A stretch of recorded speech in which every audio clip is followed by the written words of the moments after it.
ಆಗುತ್ತೆ, ನಿಮ್ಮ ದೇವರು ಹೆಸರು ತಗೊಂಡು ನೀನು ಟ್ಯಾಬ್ಲೆಟ್ಸ್ ತಗೋ, ಹೇಗಾಗುತ್ತೆ ನೋಡು. ಈ ರೀತಿ ಬೇರೆ ಬೇರೆ ಪ್ರಚೋದನೆಗಳಿಂದ ನಮ್ಮ ಧರ್ಮವನ್ನು ಕೆಡಿಸಬೇಕು ಅಂತ ಹಳ್ಳಿಗಳಲ್ಲಿ ಪ್ರಚಾರ ಮಾಡ್ತಾ ಇದೆ.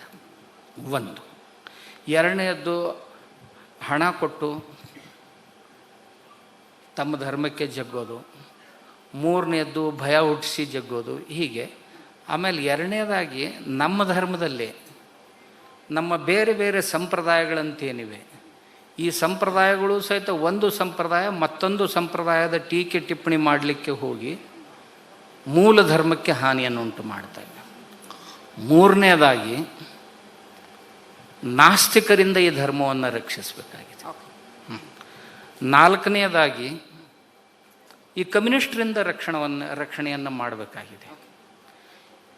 ಭಾರತೀಯ ಸಂಸ್ಕೃತಿಯನ್ನು ಹಾಳು ಮಾಡುವುದಕ್ಕಾಗಿ ಕಟಿಬದ್ಧರಾಗಿ ನಿಂತವ್ರು ಯಾರು ಅಂತಂದರೆ ಕಮ್ಯುನಿಸ್ಟರು.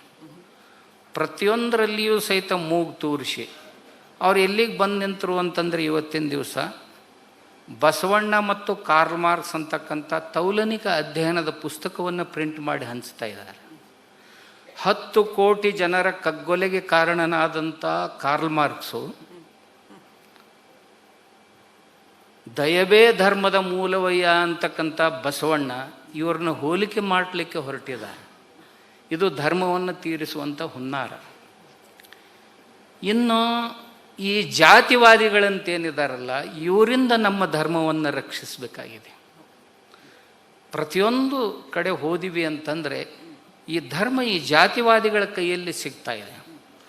ಒಂದು ಜಾತಿಯ ಕೈಯಲ್ಲಿ ಧರ್ಮಕ್ಷೇತ್ರ ಸಿಕ್ತು ಅಂತಂದ್ರೆ ಅವರು ಕೊನೆಯವರೆಗೂ ಸಹಿತ ತಮ್ಮ ಮನೆತನ, ತಮ್ಮ ಜಾತಿಯವರು ಮತ್ತು ತಮ್ಮದೇ ಸಂಬಂಧಿಕರು ಇವರನ್ನೇ ಉತ್ತರಾಧಿಕಾರಿಗಳನ್ನಾಗಿ ಮಾಡ್ತಾ ಮಾಡ್ತಾ ಮಾಡ್ತಾ ಧರ್ಮಕ್ಷೇತ್ರವನ್ನು, ಅವನಿಗೆ ಇಚ್ಛೆ ಇದೆಯಿಲ್ಲೋ, ಅವನಿಗೆ ಯೋಗ್ಯತೆ ಇದೆಯೋ ಇಲ್ಲವೋ, ಇಂಥವೆಲ್ಲ ಹೇಳ್ತಾ ಹೇಳ್ತಾ ಹೋಗಿ ಆ ವ್ಯಕ್ತಿಯನ್ನು ಒಯ್ದು ಆ ಧರ್ಮಪೀಠದ ಮೇಲೆ ಕೂಡಿಸ್ತಾರೆ. ಅಪಾತ್ರ ವ್ಯಕ್ತಿ ಅಲ್ಲಿ ಬಂದು ಕೂತ ಅಂದ್ರೆ ಮುಂದೆ ಧರ್ಮ ರಕ್ಷಣೆ ಮಾಡೋದು ಕಷ್ಟ ಆಗುತ್ತೆ. ಆಮೇಲೆ ಧರ್ಮವನ್ನು ರಕ್ಷಿಸುವ ಕೆಲಸ ಬರೀ ಉಪದೇಶ ಮಾಡಿ ಉಪದೇಶಕರು ಧರ್ಮವನ್ನು ರಕ್ಷಿಸ್ಲಿಕ್ಕಾಗೋದಿಲ್ಲ. ಧರ್ಮವನ್ನು ಉಪದೇಶದಿಂದಲ್ಲ, ಧರ್ಮವನ್ನು ಉದಾಹರಣೆಯಿಂದ ರಕ್ಷಿಸಬೇಕಾಗತ್ತೆ. ನಾವು ಆಚರಿಸಿ ತೋರಿಸ್ಬೇಕಾಗ್ತದೆ ಧರ್ಮ. ಇವತ್ತಿನ ದಿವಸ ನಮ್ಮ ಧರ್ಮ ಏನಾಗಿದೆ, ಪಾತ್ರದಕ್ಕಿ ಪತಿವ್ರತಾ ಧರ್ಮದ ಪ್ರಚಾರ ಮಾಡ್ತಿದ್ಲಂತ.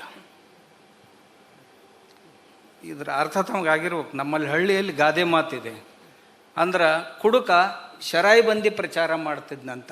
ಆ ರೀತಿ ನಮ್ಮ ಧಾರ್ಮಿಕರದ್ದು ಆಗ್ತಾ ಇದೆ ಏನು ಅಂತ ಸಮಾಜ ಈಗ ವ್ಯಥೆ ಪಡ್ತಾ ಇದೆ. ಅದಕ್ಕೆ ನಾವು ಕೇವಲ ಭಾಷಣಗಳನ್ನು ಮಾಡಿ ಧರ್ಮ ಅಲ್ಲ, ನಮ್ಮ ಆಚರಣೆಯಿಂದ ಧರ್ಮವನ್ನು ರಕ್ಷಿಸಬೇಕು. ಆಮೇಲೆ ಈ ವಿಕೃತಿಗಳಿಂದ ಧರ್ಮವನ್ನು ರಕ್ಷಿಸಬೇಕು. ನಮ್ಮ ಧರ್ಮ ಕ್ಷೇತ್ರಗಳಲ್ಲಿ, ಉತ್ಸವಗಳಲ್ಲಿ, ಆಮೇಲೆ ಧರ್ಮ ಸಂಸ್ಕಾರಗಳಲ್ಲಿ ವಿಕೃತಿ ಬಂದು ಸೇರ್ತಾ ಇದೆ. ವಿದೇಶಿ ವಿಕೃತಿಗಳು ಬಂದು ಸೇರ್ತಾ ಇವೆ. ಅವು ಬೇರೆ ಬೇರೆ ಇವೆಂಟ್ ಮೂಲಕ ಬಂದು ಒಳಗಡೆ ಸೇರಿ ಈ ನಮ್ಮ ಸಂಬಂಧಗಳನ್ನು ಶಿಥಿಲಗೊಳಿಸ್ತಾ ಇವೆ, ಧಾರ್ಮಿಕ ಸಂಬಂಧ. ಅವರಿಂದ ಇದನ್ನು ರಕ್ಷಿಸಬೇಕಾಗಿದೆ. ಇದು ಅಲ್ಲದೆ ಈ ಸಮಾಜ ಮಾಧ್ಯಮಗಳಲ್ಲಿ ನಾವೇ ನಮ್ಮ ಧರ್ಮವನ್ನು ಅವಹೇಳನಕಾರಿಯಾಗಿ ಟೀಕೆ ಟಿಪ್ಪಣಿ ಮಾಡಿ ಧರ್ಮವನ್ನು ತೀರಿಸ್ತೀವಿ. ಇಂಥ ಎಲ್ಲರಿಂದಲೂ ಮತ್ತು ಎಲ್ಲರೂ ಸೇರಿ ಧರ್ಮವನ್ನು ರಕ್ಷಣೆ ಮಾಡಬೇಕು. ನೇರವಾದ ಪ್ರಶ್ನೆ ಸ್ವಾಮೀಜಿ, ಧರ್ಮಸ್ಥಳದ ಉದಾಹರಣೆಯನ್ನು ಕೊಡೋದಾದ್ರೆ ಎಷ್ಟೆಲ್ಲ ಬಗೆಯ ಅಟ್ಯಾಕ್ಗಳು ಆಯಿತು ಅನ್ನೋದನ್ನು ನಾವು ನೋಡ್ತಾ ಇದ್ದೀವಿ. ನಾನು ಅದೊಂದು ಕ್ಷೇತ್ರ ಅಂತ ಹೇಳ್ತಾ ಇಲ್ಲ. ಶನಿಶಿಂಗಣಾಪುರ ಆಯಿತು, ಶಬರಿಮಲೆ ಆಯಿತು, ಹಿಂದೂ ಧಾರ್ಮಿಕ ಕ್ಷೇತ್ರಗಳನ್ನು ಅಟ್ಯಾಕ್ ಮಾಡೋದೇ ಒಂದು ಬಹುದೊಡ್ಡ ಲಾಬಿ ಆಗಿಬಿಟ್ಟಿದೆ ಅಂತ. ಮತ್ತೆ ಅದನ್ನು ಅವರು ಸ್ಕ್ರಿಪ್ಟೆಡ್ ಆಗಿ ಬಹಳ ವ್ಯವಸ್ಥಿತವಾಗಿ ಸುವ್ಯವಸ್ಥಿತವಾಗಿ ಮಾಡ್ತಾರೆ. ಇದಕ್ಕೆ ಒಂದು ಸಮಾಜವಾಗಿ ನಾವು ಹೇಗೆ ಉತ್ತರ ಕೊಡಬೇಕು? ಆದ್ರೆ ಈ ಕೇಸಲ್ಲಿ ಏನಾಯ್ತು ಅಂದ್ರೆ, ಅನ್ಫಾರ್ಚುನೇಟ್ಲಿ ಸ್ವಾಮೀಜಿ, ರಿಪಬ್ಲಿಕ್ ಕನ್ನಡ ಏಕೈಕ ಮಾಧ್ಯಮ ಬಹಳ ಗಟ್ಟಿಯಾಗಿ ಧ್ವನಿ ಎತ್ತಿತ್ತು. ನಾವು ಕೇವಲ ಧರ್ಮ ರಕ್ಷಣೆಗೆ ಅಂತ ಹೋಗ್ಲಿಲ್ಲ, ಸತ್ಯ ಏನಿದೆ ಅದನ್ನು ಹೊರಗಡೆ ತೆರೆದಿರ್ತೀವಿ ಅಂತ ಹೋದ್ವಿ.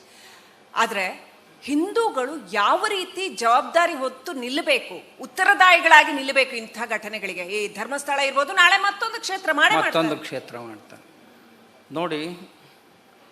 ಈ ಧರ್ಮ ರಕ್ಷಣೆಯಲ್ಲಿ ನಾನು ಆಗಲೇ ತಮಗೆ ಹೇಳಿದೆ, ಅಂತಾರಾಷ್ಟ್ರೀಯ ಮಟ್ಟದಲ್ಲಿ ಒಂದು ಷಡ್ಯಂತ್ರ ನಡೀತಾ ಇದೆ. ಅವು ಚಿಕ್ಕ ಚಿಕ್ಕ ವಿಷಯಗಳಿಗೆ ಕೈ ಹಾಕಿ, ಅಂದರೆ ಧರ್ಮಸ್ಥಳ ಜಾಗತಿಕ ಮಟ್ಟದಲ್ಲಿ ನೋಡಿದ್ರು ಒಂದಾಗುತ್ತೆ. ನಿಮ್ಮ ದೇವರು ಹೆಸರು ತಗೊಂಡು ನೀನು ಟ್ಯಾಬ್ಲೆಟ್ಸ್ ತಗೋ ಹೇಗಾಗುತ್ತೆ ನೋಡು, ಈ ರೀತಿ ಬೇರೆ ಬೇರೆ ಪ್ರಚೋದನೆಗಳಿಂದ ನಮ್ಮ ಧರ್ಮವನ್ನು ಕೆಡಿಸಬೇಕು ಅಂತ ಹಳ್ಳಿಗಳಲ್ಲಿ ಪ್ರಚಾರ ಮಾಡ್ತಾ ಇದೆ. ಒಂದು. ಎರಡನೆಯದ್ದು, ಹಣ ಕೊಟ್ಟು ತಮ್ಮ ಧರ್ಮಕ್ಕೆ ಜಗ್ಗೋದು. ಮೂರನೆಯದ್ದು, ಭಯ ಹುಟ್ಟಿಸಿ ಜಗ್ಗೋದು. ಹೀಗೆ. ಆಮೇಲೆ ಎರಡನೇದಾಗಿ, ನಮ್ಮ ಧರ್ಮದಲ್ಲಿ ನಮ್ಮ ಬೇರೆ ಬೇರೆ ಸಂಪ್ರದಾಯಗಳಂತೇನಿವೆ, ಈ ಸಂಪ್ರದಾಯಗಳು ಸಹಿತ ಒಂದು ಸಂಪ್ರದಾಯ ಮತ್ತೊಂದು ಸಂಪ್ರದಾಯದ ಟೀಕೆ ಟಿಪ್ಪಣಿ ಮಾಡಲಿಕ್ಕೆ ಹೋಗಿ ಮೂಲ ಧರ್ಮಕ್ಕೆ ಹಾನಿಯನ್ನು ಉಂಟು ಮಾಡ್ತಾ ಇವೆ. ಮೂರನೇದಾಗಿ, ನಾಸ್ತಿಕರಿಂದ ಈ ಧರ್ಮವನ್ನು ರಕ್ಷಿಸಬೇಕಾಗಿದೆ. ನಾಲ್ಕನೆಯದಾಗಿ, ಈ ಕಮ್ಯುನಿಸ್ಟರಿಂದ ರಕ್ಷಣೆಯನ್ನು ಮಾಡಬೇಕಾಗಿದೆ. ಭಾರತೀಯ ಸಂಸ್ಕೃತಿಯನ್ನು ಹಾಳು ಮಾಡುವುದಕ್ಕಾಗಿ ಕಟಿಬದ್ಧರಾಗಿ ನಿಂತವ್ರು ಯಾರು ಅಂತಂದರೆ ಕಮ್ಯುನಿಸ್ಟರು.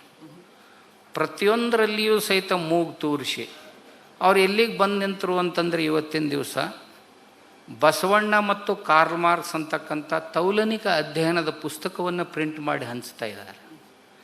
10 ಕೋಟಿ ಜನರ ಕಗ್ಗೊಲೆಗೆ ಕಾರಣನಾದಂಥ ಕಾರ್ಲ್ ಮಾರ್ಕ್ಸು ದಯವೇ ಧರ್ಮದ ಮೂಲವಯ್ಯ ಅಂತಕ್ಕಂಥ ಬಸವಣ್ಣ ಇವ್ರನ್ನ ಹೋಲಿಕೆ ಮಾಡಲಿಕ್ಕೆ ಹೊರಟಿದ್ದಾರೆ.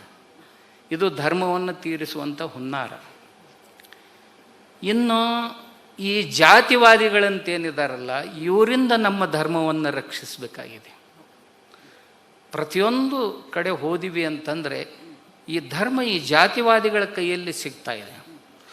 ಒಂದು ಜಾತಿಯ ಕೈಯಲ್ಲಿ ಧರ್ಮಕ್ಷೇತ್ರ ಸಿಕ್ತು ಅಂತಂದ್ರೆ ಅವರು ಕೊನೆಯವರೆಗೂ ಸಹಿತ ತಮ್ಮ ಮನೆತನ, ತಮ್ಮ ಜಾತಿಯವರು ಮತ್ತು ತಮ್ಮದೇ ಸಂಬಂಧಿಕರು ಇವರನ್ನೇ ಉತ್ತರಾಧಿಕಾರಿಗಳನ್ನಾಗಿ ಮಾಡ್ತಾ ಮಾಡ್ತಾ ಮಾಡ್ತಾ ಧರ್ಮಕ್ಷೇತ್ರವನ್ನು, ಅವನಿಗೆ ಇಚ್ಛೆ ಇದೆಯಿಲ್ಲೋ, ಅವನಿಗೆ ಯೋಗ್ಯತೆ ಇದೆಯೋ ಇಲ್ಲವೋ, ಇಂಥವೆಲ್ಲ ಹೇಳ್ತಾ ಹೇಳ್ತಾ ಹೋಗಿ ಆ ವ್ಯಕ್ತಿಯನ್ನು ಒಯ್ದು ಆ ಧರ್ಮಪೀಠದ ಮೇಲೆ ಕೂಡಿಸ್ತಾರೆ.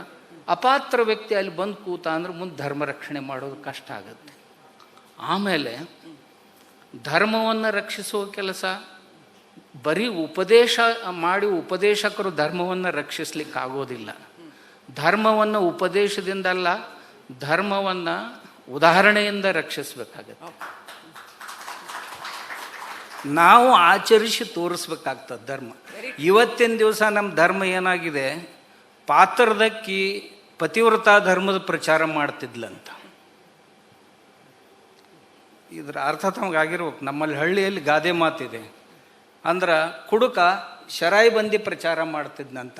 ಆ ರೀತಿ ನಮ್ಮ ಧಾರ್ಮಿಕರದ್ದು ಆಗ್ತಾ ಇದೆ ಏನು ಅಂತ ಸಮಾಜ ಈಗ ವ್ಯಥೆ ಪಡ್ತಾ ಇದೆ. ಅದಕ್ಕೆ ನಾವು ಕೇವಲ ಭಾಷಣಗಳನ್ನು ಮಾಡಿ ಧರ್ಮ ಅಲ್ಲ, ನಮ್ಮ ಆಚರಣೆಯಿಂದ ಧರ್ಮವನ್ನು ರಕ್ಷಿಸಬೇಕು. ಆಮೇಲೆ ಈ ವಿಕೃತಿಗಳಿಂದ ಧರ್ಮವನ್ನು ರಕ್ಷಿಸಬೇಕು. ನಮ್ಮ ಧರ್ಮ ಕ್ಷೇತ್ರಗಳಲ್ಲಿ, ಉತ್ಸವಗಳಲ್ಲಿ, ಆಮೇಲೆ ಧರ್ಮ ಸಂಸ್ಕಾರಗಳಲ್ಲಿ ವಿಕೃತಿ ಬಂದು ಸೇರ್ತಾ ಇದೆ. ವಿದೇಶಿ ವಿಕೃತಿಗಳು ಬಂದು ಸೇರ್ತಾ ಇವೆ. ಅವು ಬೇರೆ ಬೇರೆ ಇವೆಂಟ್ ಮೂಲಕ ಬಂದು ಒಳಗಡೆ ಸೇರಿ ಈ ನಮ್ಮ ಸಂಬಂಧಗಳನ್ನು ಶಿಥಿಲಗೊಳಿಸ್ತಾ ಇವೆ, ಧಾರ್ಮಿಕ ಸಂಬಂಧ. ಅವರಿಂದ ಇದನ್ನು ರಕ್ಷಿಸಬೇಕಾಗಿದೆ. ಇದು ಅಲ್ಲದೆ ಈ ಸಮಾಜ ಮಾಧ್ಯಮಗಳಲ್ಲಿ ನಾವೇ ನಮ್ಮ ಧರ್ಮವನ್ನು ಅವಹೇಳನಕಾರಿಯಾಗಿ ಟೀಕೆ ಟಿಪ್ಪಣಿ ಮಾಡಿ ಧರ್ಮವನ್ನು ತೀರಿಸ್ತೀವಿ. ಇಂಥ ಎಲ್ಲರಿಂದಲೂ ಮತ್ತು ಎಲ್ಲರೂ ಸೇರಿ ಧರ್ಮವನ್ನು ರಕ್ಷಣೆ ಮಾಡಬೇಕು. ನೇರವಾದ ಪ್ರಶ್ನೆ ಸ್ವಾಮೀಜಿ, ಧರ್ಮಸ್ಥಳದ ಉದಾಹರಣೆಯನ್ನು ಕೊಡೋದಾದ್ರೆ ಎಷ್ಟೆಲ್ಲ ಬಗೆಯ ಅಟ್ಯಾಕ್ಗಳು ಆಯ್ತು ಅನ್ನೋದನ್ನ ನಾವು ನೋಡ್ತಾ ಇದ್ದೀವಿ. ನಾನು ಅದೊಂದು ಕ್ಷೇತ್ರ ಅಂತ ಹೇಳ್ತಾ ಇಲ್ಲ.